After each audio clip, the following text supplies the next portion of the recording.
Et si je vous disais que la pire erreur que vous faites dans votre jardin, c'est d'utiliser un bac à compost? Oui, vous avez bien entendu. On nous répète sans cesse que le compostage est le geste écologique par excellence, le secret absolu pour avoir de belles plantes. Mais aujourd'hui, je vais vous prouver le contraire. Je vais vous expliquer pourquoi j'ai complètement et définitivement abandonné mon composteur. À la place, j'utilise une astuce d'une simplicité enfantine qui prend 2 minutes par semaine et qui donne des résultats incroyablement supérieurs. Oubliez tout ce que vous savez sur le recyclage des déchets verts. Préparez-vous à découvrir une vérité qui va vous faire gagner un temps fou et sauver votre dos. Restez avec moi jusqu'à la fin, car ce secret va transformer votre façon de jardiner. Alors, êtes-vous prêt à jeter votre vieux bac en plastique? Dites-moi dans les commentaires si vous aimez faire le compost ou si, comme moi, vous trouvez ça épuisant. Pour bien comprendre, faisons un petit saut dans le passé. Depuis des décennies, on nous vend l'image du jardinier parfait avec son grand bac à compost en bois ou en plastique au fond du jardin. Le principe théorique est génial. Vous prenez vos déchets de cuisine, vous ajoutez des feuilles mortes, vous attendez quelques mois et la magie opère. Vous obtenez un terreau noir et riche, souvent appelé l'or noir du jardinier. Les municipalités distribuent même des bacs gratuits pour nous encourager. C'est devenu la norme absolue du jardinage moderne et du zéro déchet. Mais cette vision idyllique cache une réalité beaucoup plus complexe. La décomposition des matières organiques est en fait une science précise. Elle demande des conditions très spécifiques de chaleur, d'humidité et d'oxygène pour bien fonctionner. Et c'est exactement là que le cauchemar commence pour la plupart d'entre nous.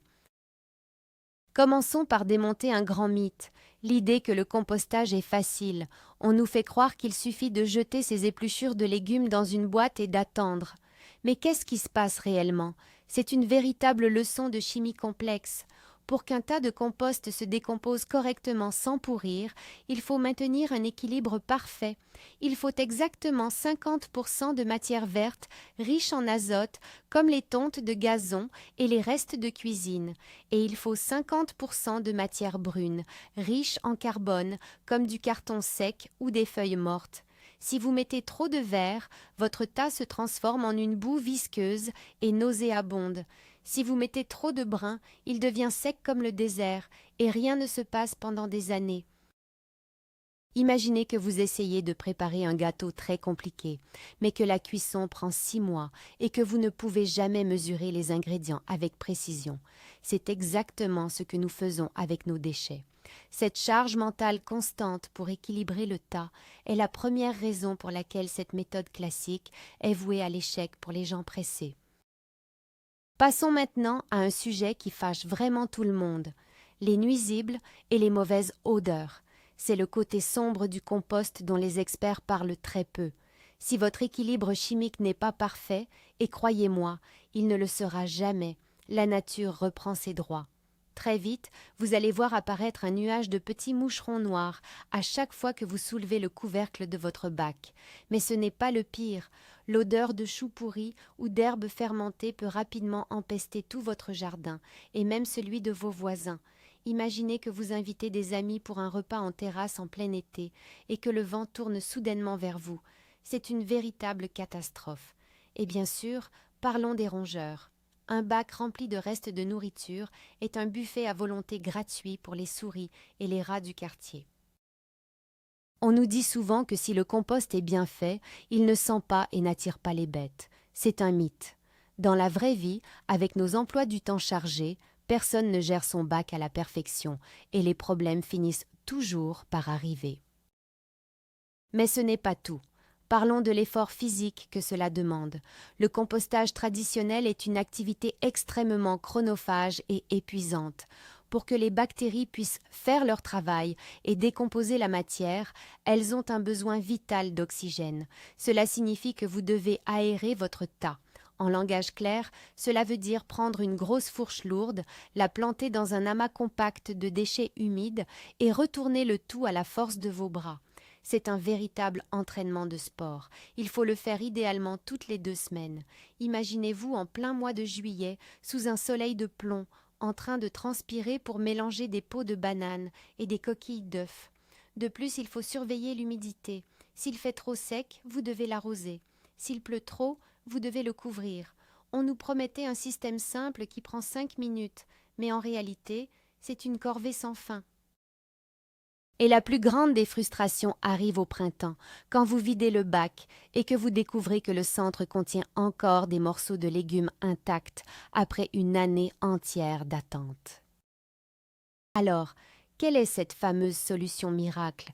Quel est ce truc facile qui remplace tout ce travail épuisant?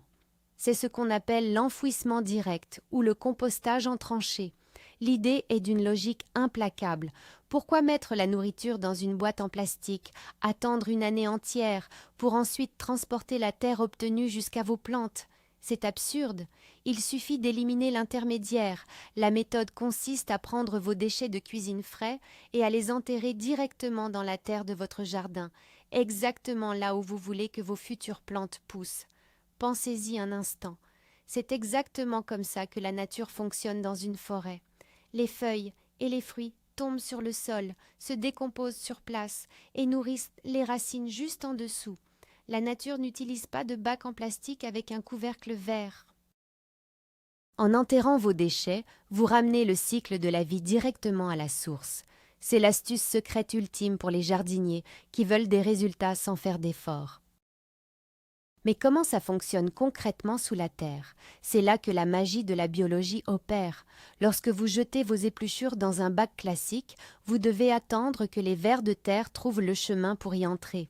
Avec la méthode de l'enfouissement direct, vous apportez le buffet 5 étoiles directement dans la maison des vers. Les vers de terre sont les véritables héros de votre jardin. En enterrant la matière organique, vous créez un pôle d'attraction massif pour toute la vie souterraine. Les vers vont traverser la terre pour venir manger vos déchets. En se déplaçant, ils vont creuser des dizaines de petites galeries qui vont aérer votre sol de manière totalement naturelle. C'est eux qui font le travail de la fourche à votre place. De plus, la terre agit comme un immense filtre biologique. Dès que vous recouvrez vos déchets avec quelques centimètres de terre, toutes les odeurs sont instantanément bloquées. Fini les mouches, fini les rats. Vous pouvez enfin dire adieu au mythe selon lequel les déchets de cuisine doivent impérativement pourrir à l'air libre. Voici la méthode exacte, étape par étape, que vous pouvez appliquer dès demain matin. C'est tellement simple que ça en devient presque ridicule. Prenez un petit seau avec un couvercle et gardez-le dans votre cuisine. Pendant 3 ou 4 jours, remplissez-le avec vos restes, vos épluchures de carottes, votre marque de café. Ensuite, sortez dans votre jardin. Repérez un endroit vide, par exemple là où vous comptez planter des tomates au printemps prochain. Prenez une pelle et creusez un petit trou d'environ 30 cm de profondeur. Videz simplement le contenu de votre seau dans ce trou. Ensuite, remettez la terre par-dessus et tassez légèrement avec votre pied. Et voilà, c'est terminé. Vous n'avez rien à mesurer, rien à mélanger, et vous n'aurez jamais besoin de revenir pour retourner la terre. La semaine suivante, vous creuserez un autre trou un peu plus loin. C'est un cycle invisible. Pendant que vous dormez, sous la surface de votre jardin, les bactéries et les vers transforment vos restes en un engrais surpuissant et gratuit. Vous vous posez sûrement quelques questions, et c'est normal. Par exemple, peut-on mettre des agrumes ou des oignons? Le grand mythe du compost classique dit qu'il faut les bannir absolument, car ils tuent les bactéries. C'est vrai dans l'espace fermé d'un bac, mais dans l'immensité de la pleine terre, c'est totalement faux. Vous pouvez enterrer vos peaux d'orange et vos restes d'oignons sans aucun problème. L'acidité sera naturellement diluée dans le grand volume du sol et les vers finiront par les manger. Une autre grande question concerne l'hiver. Comment faire quand la terre est gelée ou couverte de neige? L'astuce est d'anticiper. À la fin de l'automne, creusez 2 ou 3 trous profonds à l'avance et couvrez-les avec une vieille planche en bois. Quand il fera très froid, il vous suffira de soulever la planche, de verser vos déchets et de refermer. Et si vous êtes en appartement, vous pouvez faire exactement la même chose dans de grands pots sur votre balcon. Enterrez les restes au fond, mettez du terreau par-dessus et laissez reposer. Et les résultats dans tout ça? Ils sont tout simplement spectaculaires. L'endroit exact où vous avez enterré vos déchets va se transformer en une véritable mine d'or pour les plantes. Au bout de quelques mois, si vous creusez à cet endroit, vous ne trouverez plus aucune trace de vos légumes. À la place, vous découvrirez une terre noire, extrêmement meuble, qui ressemble presque à un gâteau au chocolat émietté. Les racines de vos plantes vont plonger directement dans cette zone riche en nutriments. Vos légumes pousseront 2 fois plus vite et vos fleurs seront plus éclatantes que jamais. Vous n'aurez plus besoin d'acheter des engrais liquides hors de prix dans les magasins. Vous gagnez un temps précieux tous les week-ends, vous protégez votre dos et vous gardez un jardin propre et sans aucune mauvaise odeur. Cette technique prouve une chose importante. Parfois, pour obtenir les meilleurs résultats possibles, il suffit d'arrêter de vouloir contrôler la nature avec des objets en plastique et de la laisser faire son travail en silence sous la surface. Et voilà, le grand secret est dévoilé. Le retournement de situation est total. La meilleure façon de composter, c'est finalement de ne plus faire de compost du tout. En remplaçant votre bac laborieux par la méthode simple de l'enfouissement direct, vous supprimez toutes les contraintes. Vous éliminez les odeurs nauséabondes, vous dites adieu aux rongeurs et aux moucherons, et surtout, vous arrêtez de vous casser le dos à retourner un tas d'herbes humides. La terre de votre jardin va devenir riche, vivante et remplie de vers de terre heureux qui travailleront gratuitement pour vous. C'est une véritable révolution pour tous ceux qui veulent un potager magnifique avec un minimum d'effort. Merci beaucoup d'avoir regardé cette vidéo jusqu'au bout.